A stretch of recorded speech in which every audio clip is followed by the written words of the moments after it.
Listen, Reach has been good to me. That's a one-way trip. We all make it sooner or later. I know we're losing. I want to know if we've lost. Commander, you've been wondering what your Spartans died for? They died for this. The story of Halo Reach depicts, in every sense of the word, a tragedy. A team fated to perish, a civilization destined to collapse, a planet doomed to burn. And yet, among the corpses and charred remains of a once bountiful planet lies hope. A hope that lives on for those selected to carry on its legacy. Halo Reach, the final Bungie-crafted Halo game, which was released on September 14th, 2010, was a monumental title at the time. Although it lacked the staggering cultural impact left by its numbered predecessor, Halo Reach still broke records, and was special for a different reason. Prior to release, it was announced that Halo Reach would be Bungie's last Halo title, a final note in the saga they had been crafting over the last decade. For countless fans, this was a terrifying and foreboding notion, abandoning the name that so many associated with the series' identity. What was to come seemed pretty grim, yet it didn't mark the end. Something inherently poetic to what Reach represented. This game was a massive part of my life, serving as my official foray into being an Xbox owner and exploring the world of Halo without having to go to a friend's house. Although Forge and the multiplayer were the biggest reasons for me ultimately taking that step, the story of Halo Reach gripped me and is just as integral to the game's identity. As someone who grew up primarily with Nintendo consoles, it felt immensely fresh, polished, and bold in a way I had never seen a game's execution before. To this day, Reach's story holds a special place in my heart, and all of these years experiencing, pondering, and playing Bungie's swan song has left me with this one truth. Halo Reach, as a plot-driven narrative, beautifully tells one of the best tragedies in gaming, while housing amidst its bleak shell a theme of hope. That even in the face of disaster, one's actions hold meaning, and there's value in giving something everything you have. To analyze this narrative and how it accomplishes this goal, we're going to examine everything from the tone, to the music, to the cinematography. There will be times that I try to view Halo Reach from the perspective of a series newcomer and present necessary context, but most of this discussion will be through the eyes of someone who has experienced the previous titles to portray how it is simultaneously benefited by and benefits those titles. Without further ado, welcome to Reach. To begin discussion and provide context for those that are unaware, what is the core narrative of Halo Reach? Following the actions of a squad of super soldiers called Spartans, Halo Reach puts players in the armor of Noble 6, the newest recruit to a unit called Noble Team, who were originally stationed on the planet Reach to help with insurrection. Reach is a bastion for humanity, and one of, if not the most significant station under their command. So, when an invasion by the Covenant, a collection of various alien races gathered under one faith, is spotted on Reach, priorities are switched as the UNC divert all attention to combating their adversaries. However, it soon becomes apparent that this confrontation is unwinnable, and Reach will fall. Eventually, the mission evolves into evacuating those left alive, and escorting the AI Cortana, who wields exceptional potential, off-planet to give humanity one last fighting chance. Of course, there are plenty more specifics, but this basic overview and Halo Reach's status as a prequel to the original Halo trilogy make it abundantly clear that the events that occur are not triumphant or celebratory. Even the first line of the original trailer for Halo Reach reads, "From the beginning, you know the end," which is then given form with shots of a scorched planet and a cracked helmet littered among the wreckage within the game's first minute. As more fuel to the fire, Halo Combat evolved and Halo 2 tell of the compromised status of Reach. The novel, Halo: The Fall of Reach, which released just before the original title, detailed the Covenant's invasion of the planet, and the game's promotional tagline was, "Halo Reach Falls 2010. The destination for this game's narrative was preordained. This situation might raise the question for some as to why this game's existence was even necessary, especially when it retroactively impacts the canonical status of the novel. Why tell a story when the audience already knows the outcome? Well, it's because the best prequel should recontextualize the characters or events that transpire in the entries that fall after it chronologically. Metal Gear Solid Free Snake Eater, as a prequel to the original Metal Gear, gives further insight into the character of Big Boss, converting him from a simple character in Metal Gear and Metal Gear 2 to one riddled with complexity. Simple lines are given more weight, breathing new life into the character that extends beyond the binary of good and evil. A strong prequel should enhance aspects of these titles to give them greater depth, without undermining the essence that makes them special. Although I personally cannot speak to whether the novelization or game detailing Reach's fall tells a stronger story, I'm not here to be the arbiter for this particular argument, as I'm purely examining the video games. And by doing so, Halo Reach, as an effective prequel to the Bungie trilogy, very much does give further weight to Master Chief, Cortana, and the entire UNSC's battle for humanity as they carry the torch lit by Noble Team. Albeit with one stipulation. And really trying to raise the bar for believable performances, because it is a character-driven story. We need characters that are believable. Objection! Perhaps this is pretentious of me to say in opposition to a statement from an official member of the team at the time, but Halo Reach does not necessarily possess the qualities of a character-driven title. A character-driven story is one that focuses on the development of the players within it, and usually incorporates rich backstories and inner conflicts to showcase this. A few examples of character-driven stories in video games are the aforementioned Metal Gear Solid Free Snake Eater, The Last of Us, and Final Fantasy VII, with each character's decisions pushing the story forward and tapping into their personalities. Plot-driven stories are primarily centered on an engaging premise, or what could be referred to as a high-concept plot. Another notable focus is the emphasis on an external conflict over an internal one. When applying this framework to Halo Reach, it aligns rather nicely. None of Reach's ensemble exhibit any reservations or have any deep internal turmoil to wrestle with that's central to the plot, instead only combating the forces of the Covenant. And the reason for this is because the story is not about them. It's about Reach. Compare that to another military-focused title like Spec Ops: The Line, a story that uses its main plot and themes of Western colonialism and anti-war sentiments to deep dive into the psychological state of its main cast. However, Reach's plot-driven focus shouldn't come as a surprise, as Halo Combat Evolved did the same thing 10 years earlier. Master Chief's character was rather static in nature, more so serving as a lens for players to experience the sandbox that was the Halo ring. It was not until Halo 2 and the Arbiter's introduction that character development became a focal point of the storytelling, which is a reason the Arbiter is so beloved. Okay, so Halo Reach is a plot-driven narrative. Well, what benefit does that serve over a character-driven one? Well, a few actually. First, Halo Reach essentially turns back the dial, putting this in line with where Bungie began, leading to a thematic send-off that shows how they can make a story archetype like that more ambitious, while not betraying what fans love about the series. Second, as previously noted, it offers a setting that does not diminish the events of Halos 1 through 3, and acts as a literal battlefield to make the threat of the Covenant more intense, humanity's fight more desperate, and Master Chief's victory more significant. Finally, it allows the developers to center the story on something unique, something majestic. The planet. Reach is the name of the game. I mean, literally, it says that on the box art.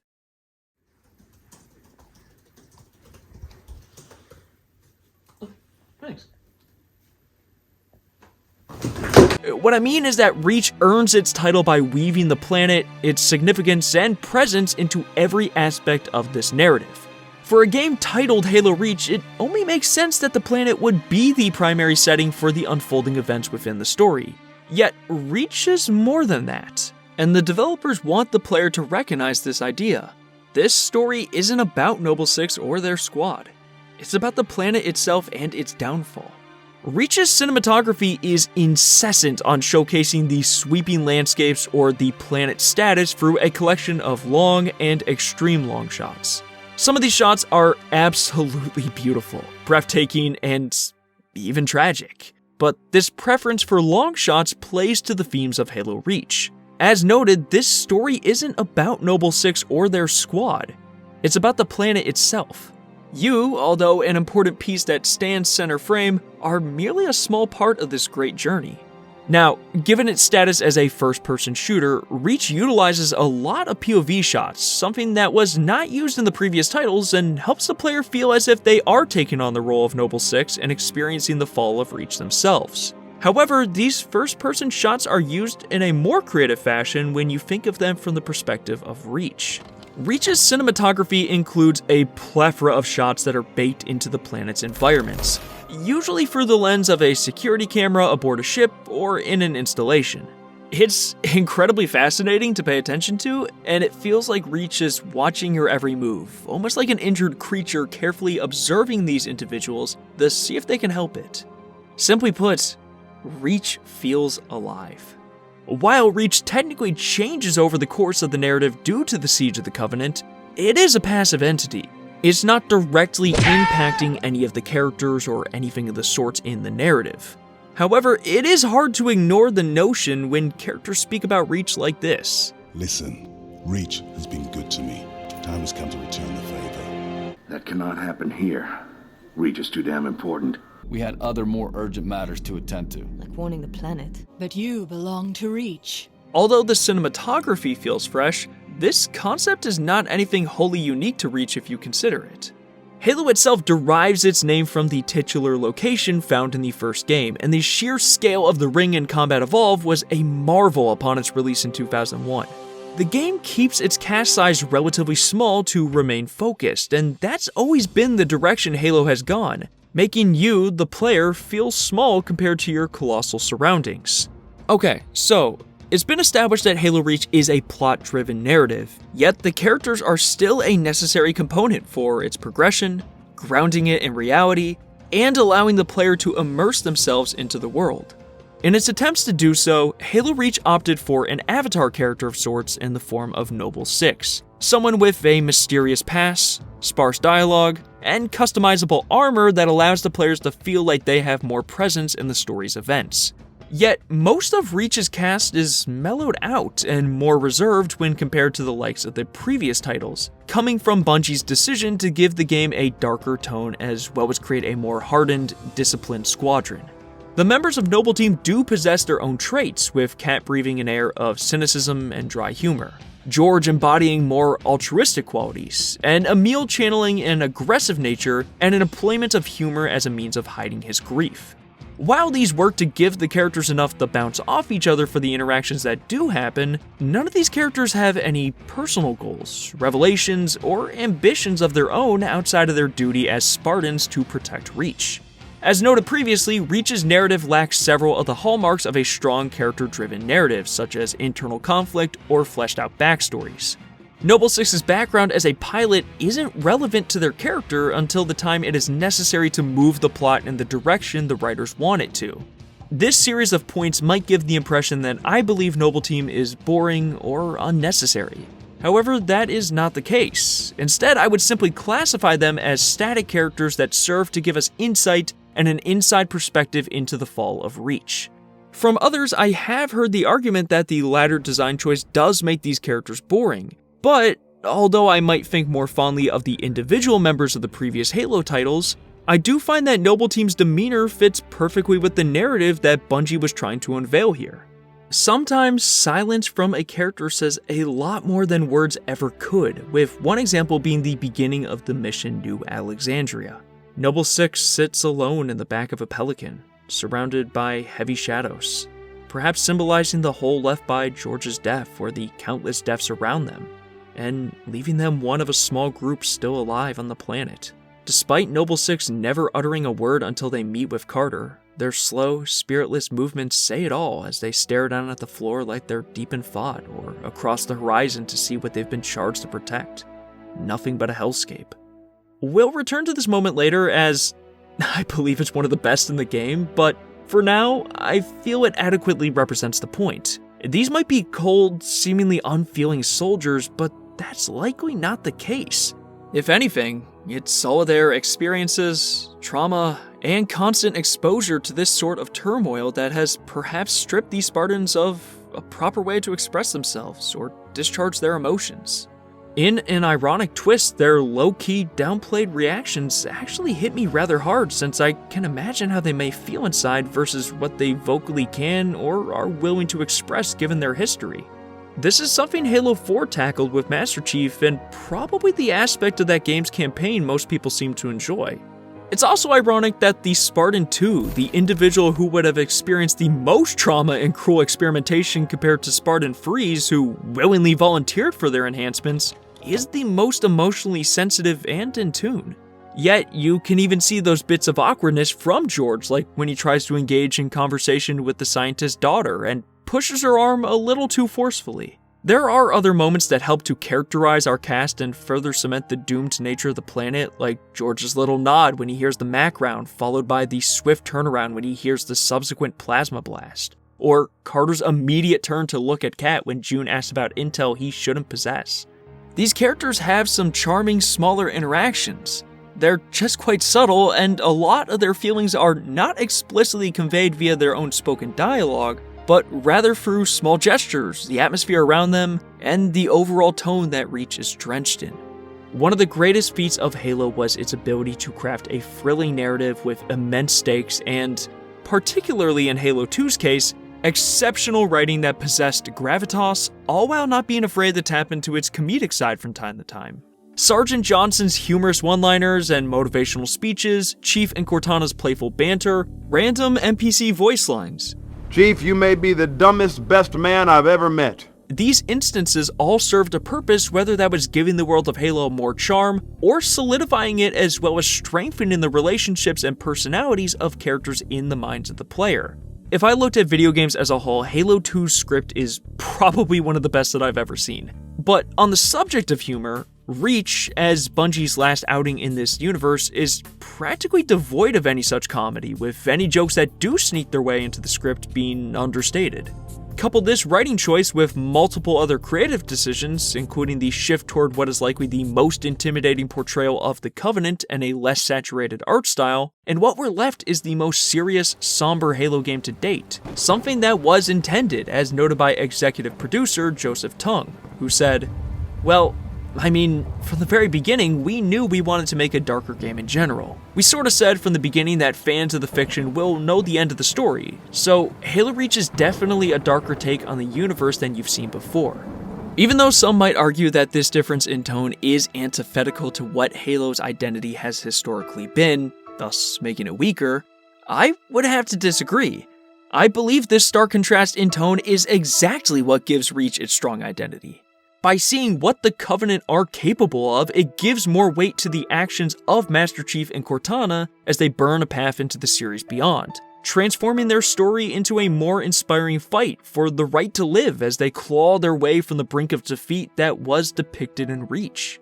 That's what makes Reach such an effective tragedy. Although the dour destination of Halo Reach's narrative is determined from the beginning, the narrative takes time to reach this state and has brief fluctuations in how it wants the player to think they're performing. This anticipation begins to build with how the Covenant is revealed in the first mission. The claim that the farmer's son was murdered by something, the butchered soldiers in one of the buildings, the presence of heat signatures nearby, and the monstrous sound somewhere near you. It's not as horrifying as an introduction as the Flood received in Combat Evolved, but it effectively serves the purpose of shifting the mission from one about curbing an insurrection to dealing with an enemy invasion. Furthermore, the way that Colonel Holland and Carter describe the Covenant at the mission's conclusion adds to their unsettling presence, with whole contingency plans going into effect in case of situations like this, and Holland's response of, "May God help us all." For players new to the Halo franchise, their first experience with these bizarre aliens, in addition to the reactions from this group of super soldiers, builds the Covenant up as imposing and terrifying, something that was being slightly diminished over the previous games. You're unfit for nibble! As far as the stakes go, the next few missions play it relatively straight, with the UNSC and Noble Team making strides in their fight against the Covenant, taking down Corvette-class ships, infiltrating their defenses, and toppling their fortifications. A lot of the music also reflects that with lighter and more bombastic melodies, giving the impression that your actions are grand and making a huge difference. Still, no matter how much humanity relents or sacrifices in an attempt to swing the tides, it's nothing but a temporary victory that is engulfed by the realization that Reach is doomed. The idea first rears its head with the destruction of the UNSC cruiser following the tip of the spear, where the Spartans realize that they are in way over their heads and will not receive backup for another 48 hours. With Kat's crazy plan to destroy the Covenant supercarrier, a bit of hope returns to the story as it could prove to be a sizable blow to the Covenant invasion fleet. However, following George's sacrifice at the end of the Long Night of Solace, the truth sinks in and is never shaken that the UNSC struggle is meaningless. Slip space rupture detected. Gamma station control, reading multiple pings below the orbital defense. Slip space rupture detected. Yeah, we're picking up anomalies too. Are you reading Slip it? space rupture detected. Multiple Covenant signals. Slip space rupture detected. They're everywhere. Yeah, must be the whole damn Covenant Slip fleet. space rupture detected.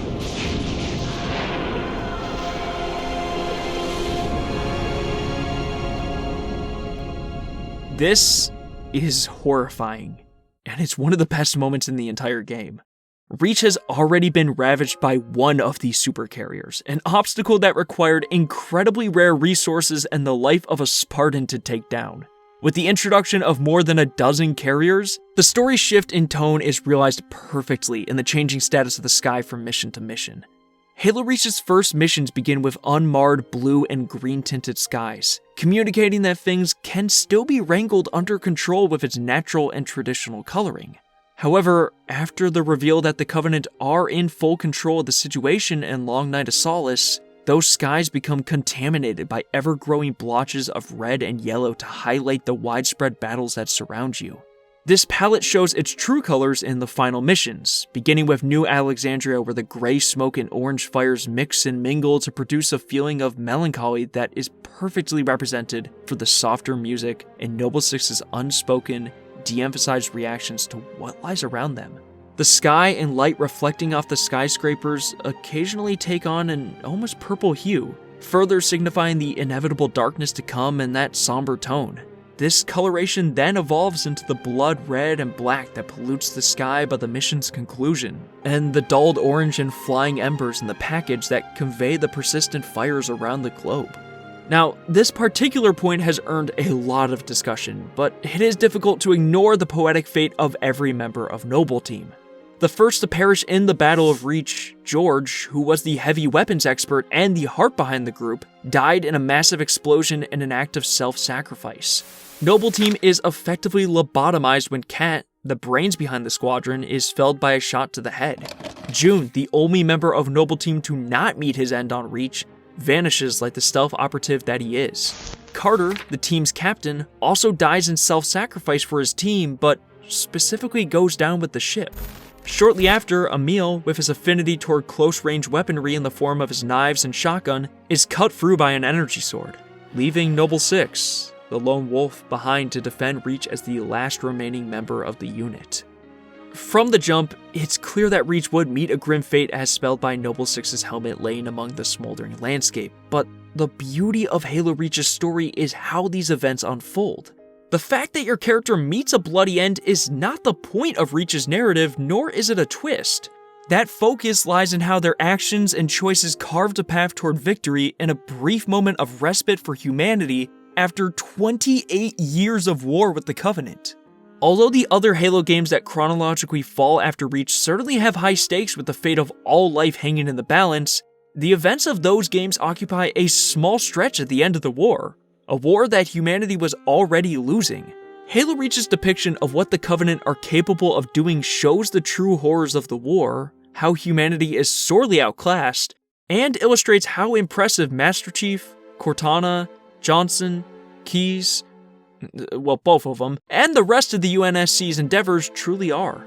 Yet, the tone of Reach would not be as successfully conveyed if it weren't for the exceptional sound design. Reach's soundtrack is one of the aspects that gives this game the strong identity it has, which is thanks to a number of subtle choices made by the team and the composers for all of the Bungie titles, Marty O'Donnell and Michael Salvatore. When designing the soundtrack for Combat Evolved, Bungie's director of cinematics, Joseph Staten, told the composers that it should give a feeling of importance, weight, and sense of the ancient to the visuals of Halo. This design philosophy carried over into the other numbered titles, and also shows up in Reach, albeit with more of an emphasis on the importance and weight aspects. That primarily comes down to the game's focus from exploring the secrets of Halo and the Forerunners to fighting for survival, leading to a number of songs equipped with powerful drums and brass. O'Donnell also noted that he wanted to avoid relying too heavily on the soundtracks of previous games, much like Halo 3 did, because Reach was a new planet with its own story to tell. But some motifs and concepts like the choir were included to give it that Halo feel. And there are songs like Fall from Grace or Alien Ground in this soundtrack that have the usual Halo choir and channel that space adventure dabbled with a holy essence from the original trilogy.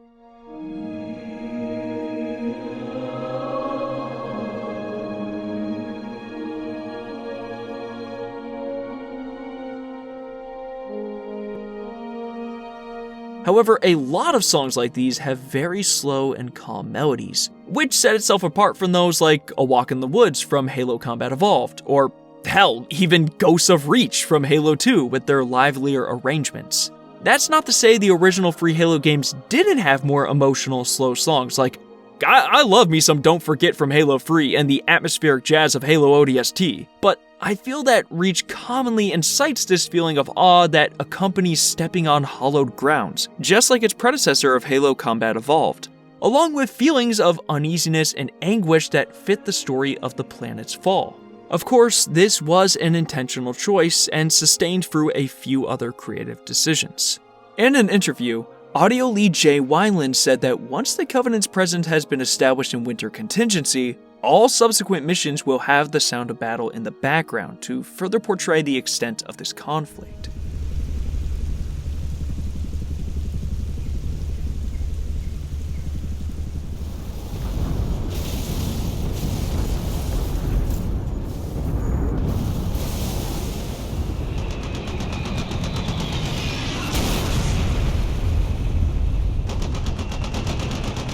More important to Reach's aural identity is this tidbit O'Donnell shared about the different soundscape of Reach, specifically about the switch from a Dorian mode to Phrygian mode to capture an Eastern European or foreign style. Phrygian mode, utilizing a slightly modified version of the natural minor scale, is also capable of eliciting feelings of melancholy or sorrow, qualities that pervade Halo Reach's entire soundtrack. For example, there's Discontent, a moving piano piece that plays at the end of Winter Contingency, and is then reworked into Crown Jewel when Kat is killed.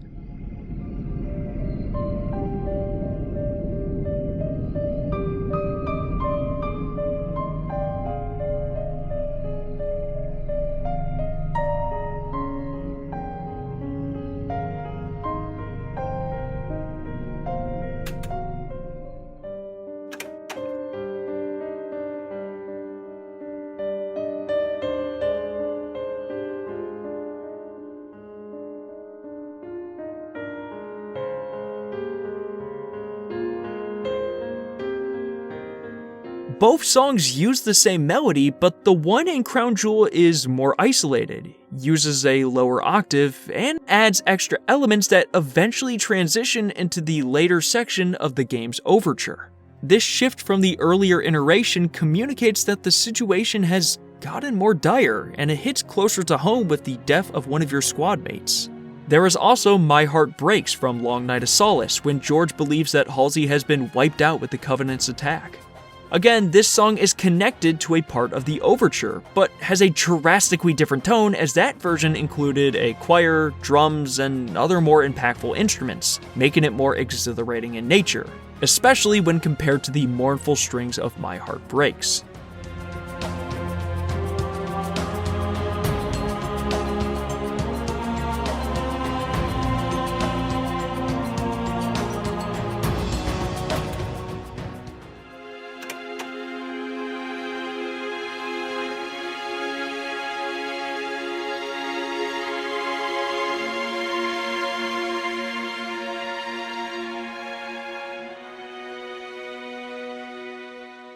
Then we have Wing and a Prayer, originating from the introduction to New Alexandria, with its slowly rising and descending melody that offers the player a moment of reflection before their journey into the wreckage of the city.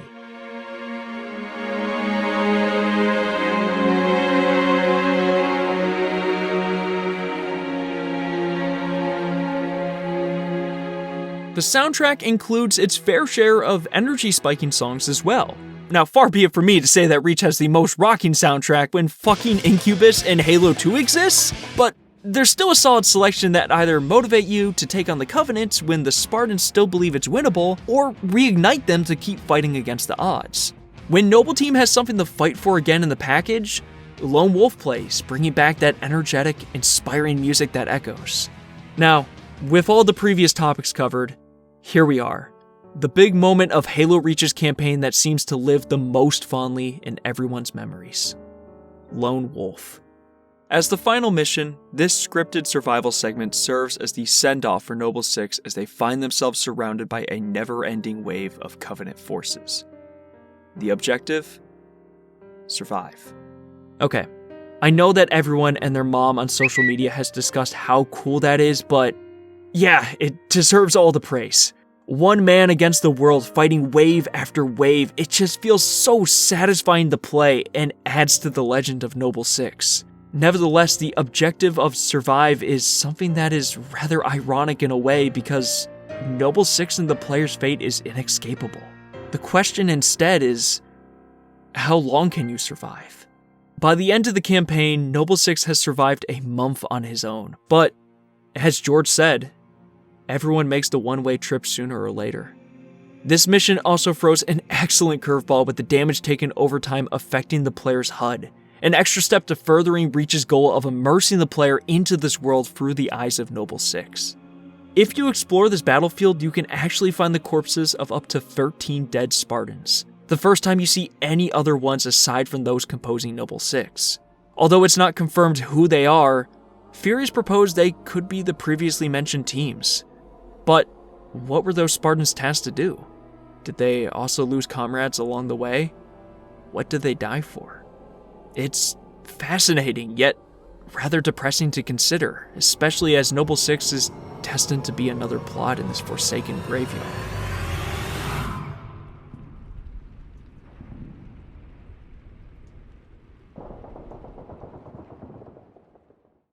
Noble Six's death is actually foreshadowed all the way back in the beginning, and I'm not talking about the prologue. In Winter Contingency, a Zealot-class elite attempts to stab Noble Six with an energy dagger, but fails thanks to a meaty right hook and the help of their squadmate Carter.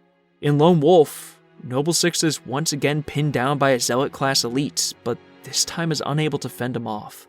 Despite his best efforts, Noble Six is struck down this time, perhaps alluding to what Carter said in the introduction about that Lone Wolf stuff not cutting it.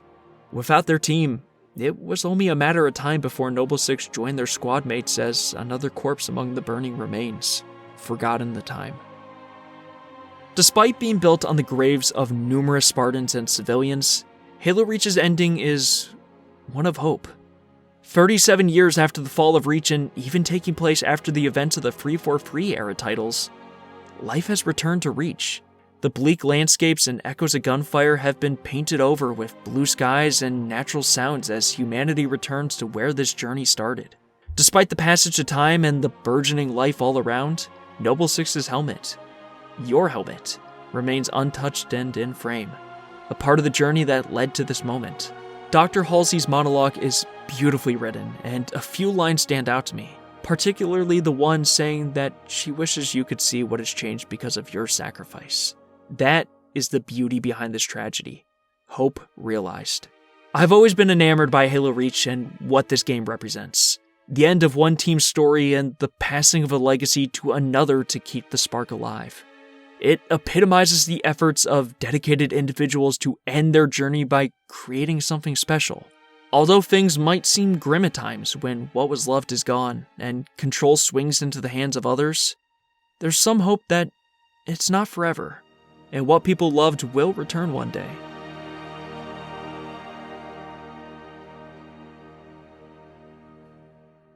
Hello there everyone, and welcome to the end of the video. Thank you so much for watching. I really hope you enjoyed this. I love Halo Reach to death. I played this like every weekend back in high school, so I'm very glad that I finally got to talk about it. If you enjoyed this video and you would like to see more analyses and me just nerding out about other games I love, whether that is Xenoblade, Nier, Zero Escape, Metal Gear, so on and so forth, feel free to subscribe to the channel and be notified about when other videos are coming out. Leaving a like does also help this get into the hands of other people, and I'd love to hear about more people's experiences with Halo Reach and how much this game matters to them, or hell, just even Halo as a whole. Halo is a series that I always loved from a distance. My friends had Xboxes growing up. I would go over there. I'd play Halo 2 occasionally at my older brother friend's place. I played Halo 3 at my friend's place. And then I eventually took the plunge with Reach when I was at that age, and I have loved the series ever since. I went back, I beat all the rest of them. I beat Reach and Halo 1 on Legendary All Skulls on. God, Halo Combat Evolved Lasso was pain, but also really fun with a friend. But yeah, anyways, enough rambling with that. Honestly, I don't know when this video is out. It could be 2025, it could be end of 2024. I'm not entirely sure, but that pretty much covers everything that I want to go into right now. So on that note, thank you all for watching, and as always for all the support, and until next time.